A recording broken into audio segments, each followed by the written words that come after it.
Milattan önce 12 ve 7. yüzyıllar arasında Anadolu'nun batısında hakimiyet kuran bir topluluk olan Frigler, milattan önce 1200 yıllarından sonra Trakya'dan Anadolu'ya dalgalar halinde gelmişlerdir. Yerleştikleri bölgeye Frigya denmektedir. Bu bölge, Tuz Gölü'nün kuzeybatısında kalan mıntıkayla bunun kuzeybatısında kalan yerlerdir. Hitit İmparatorluğu'nun parçalanması üzerine Orta Anadolu yaylalarına yayılarak başkent Gordion'u ve önemli bir dini merkezi olan Midas şehirlerini kurdular. Bu videomuzda Frigya tarihine derin bir yolculuk yapacağız. Resmi tarihe hoş geldiniz.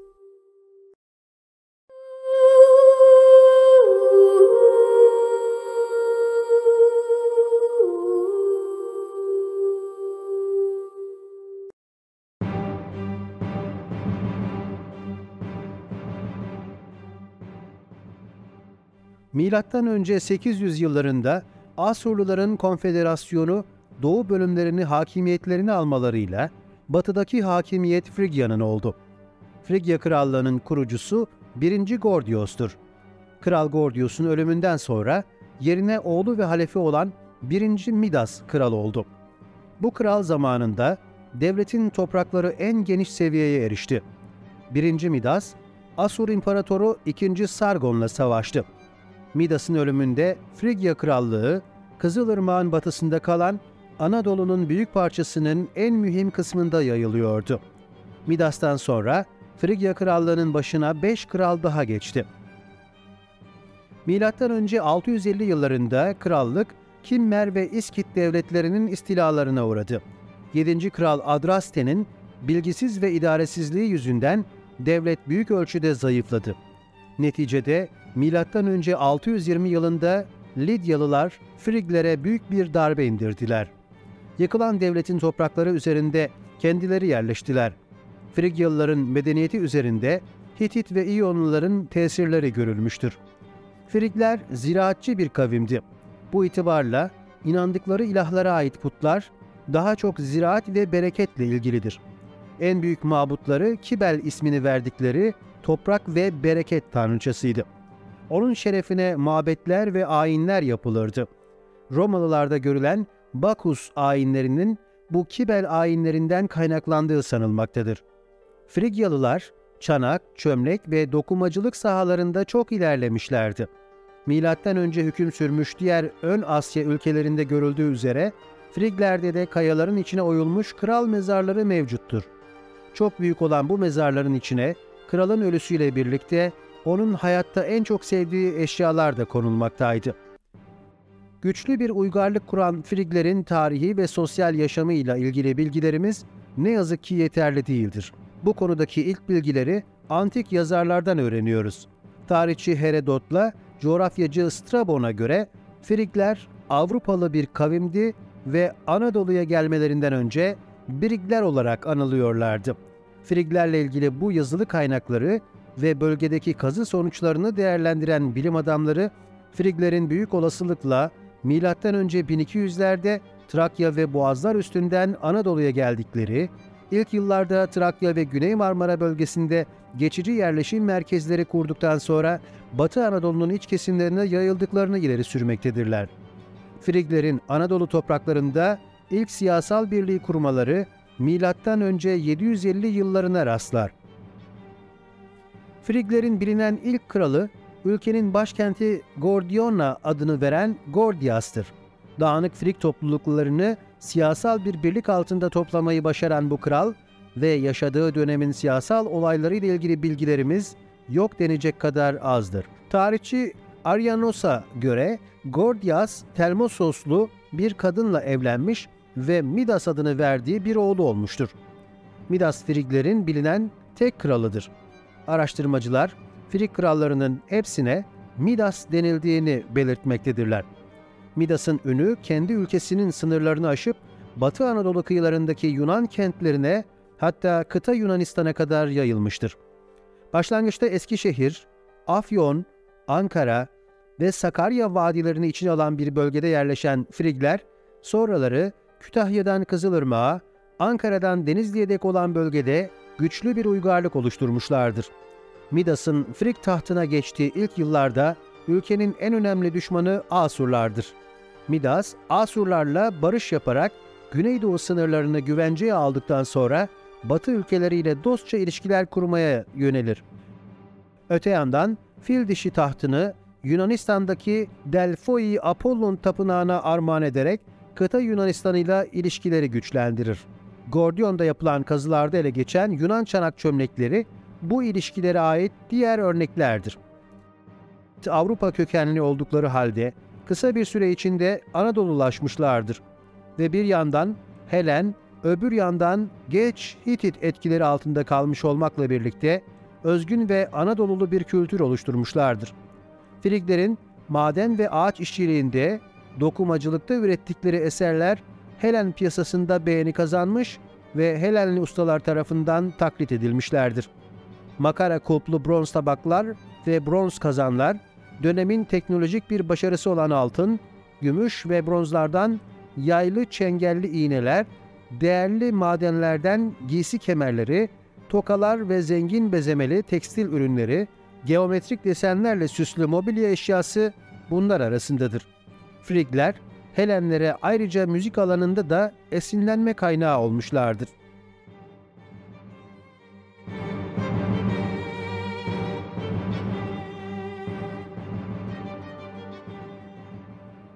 Eski uygarlıkların tamamında olduğu gibi Friglerde de dini değerler günümüzdekilerden farklıydı. Friglerin inanışlarına dair yapılan araştırmalarda elde edilen bilgilere göre ilk tanrıça Türkçe'de anne, İngilizce'de mother anlamına gelen Matar'dı.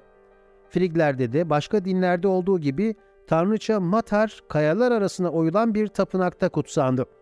Doğurganlık ve bereketi simgeleyen ana tanrıça inanışı Frigler tarafından da benimsendi.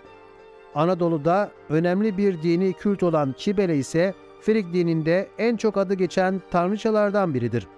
Yunanlıların Kibele olarak adlandırdıkları Frig ana tanrıçası aslında Anadolu'nun en eski tanrıçalarından biri olan Kubaba idi. Frig dinine göre dağlarda yaşadığına inanılan Kibele, genç kızların, doğanın, şehirlerin, bolluğun ve tarımın koruyucusuydu. Eskişehir-Afyonkarahisar arasındaki alan Friglerce kutsal olarak kabul edilirdi. Bu alanda bulunan birçok kaya anıtı ana tanrıçaya adandı. Hatta ölülerini tanrıçanın evi olan kayanın içini oyarak koydular. Bu mezar odalarının dışını tanrıçanın simgesi olan aslanlarla süslediler ve kutsadılar. Frigya tanrılarından biri olan Attis, Kibele'nin gönül verdiği tanrıydı. Fakat Attis, Kibele ile aynı duygulara sahip değildi. Attis, Sakarya Nehri'nin perisi Sagaratis'e aşıktı. Kibele kıskançlık krizine girdi ve peri kızı Sagaratis'i ortadan kaldırdı.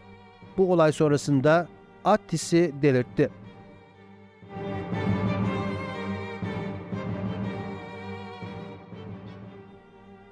Friglerin günümüze kadar ulaştığı eserler arasında Yazılı Kaya, Midas anıtı, Küçük Yazılı Kaya, Bitmemiş anıt, Areyastis anıtı, Bahşeyiş anıtı, Aslantaş, Yılantaş, Maltaş, Aslankaya, Burmeç, Büyük ve Küçük Kapıkaya anıtları yer aldı.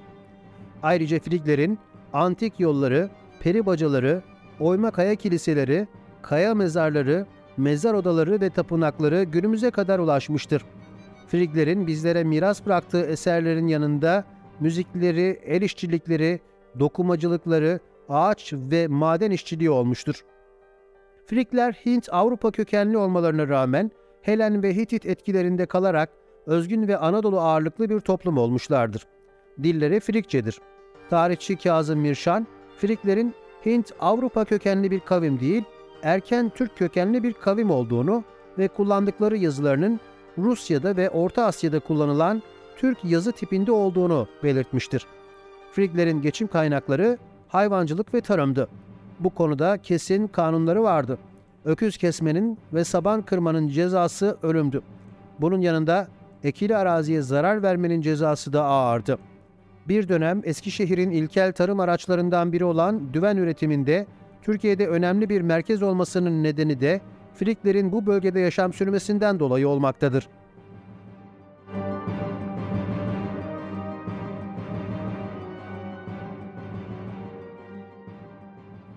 Altının laneti. Dokunduğum her şey altına dönüşsün. Böylece zengin olayım. Midas'ın hikayesinde her şey bu cümleyle başladı.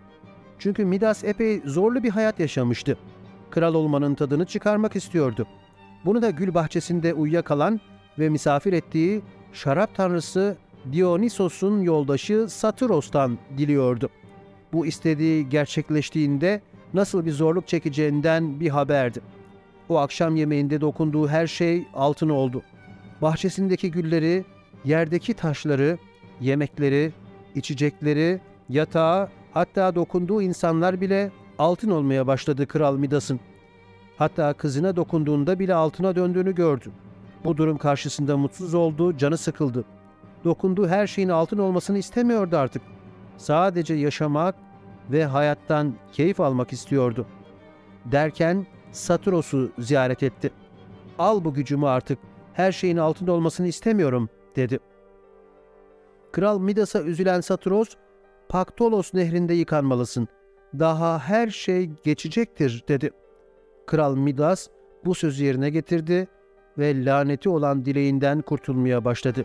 O nehirde halen altın çıkması Midas'ın suya dokunmasına bağlanmaktadır. Midas, Gordios'un ölümü sonrasında kainlerin sözüyle yine kral seçilmiştir.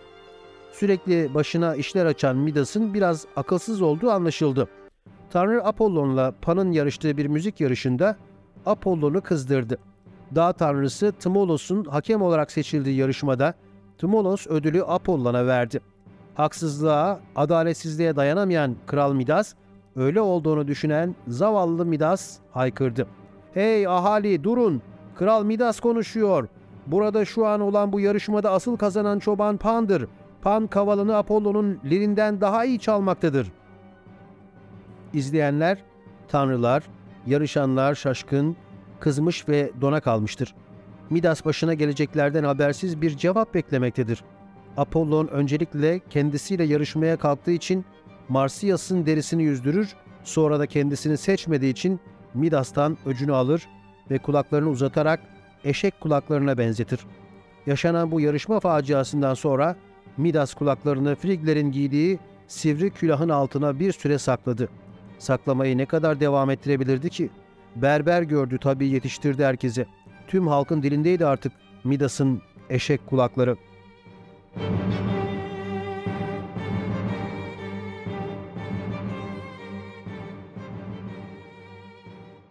Frigler yemek kültürüyle de dikkat çeken bir topluluk olmuştur. Frig yemek kültürüyle elde edilen bilgilere 1954 yılında Amerika Pensilvanya Üniversitesi'nden ülkeye gelen Rodney Young tarafından ulaşıldı. Tümülüs adı verilen Frig mezarlarına tünel kazdı. Kazılan mezarların içerisinde ulaşılan mezar en büyük tümülüs özelliğine sahipti. İçerisinde iskelet yığınları, çanak, yemekler bulundu. 2700 yıl öncesinde Kral Midas'ın cenaze şöleninden kalma olduğu düşünülen kaplarda içki ve yemek kalıntıları incelenmiştir. Bu yiyeceklerin özellikleri tahıl, et, bakliyat, baharat ve yağ türleri olduğu tespit edilmiştir. Şölene katılanların arpa birası, üzüm şarabı ve bal liköründen yapılmış bir içki oldukları kanısına varılmıştır. Yemek olarak da yanında keçi ve kuzu etli bol baharatlı mercimek yahnisi yedikleri kanısına varılmıştır.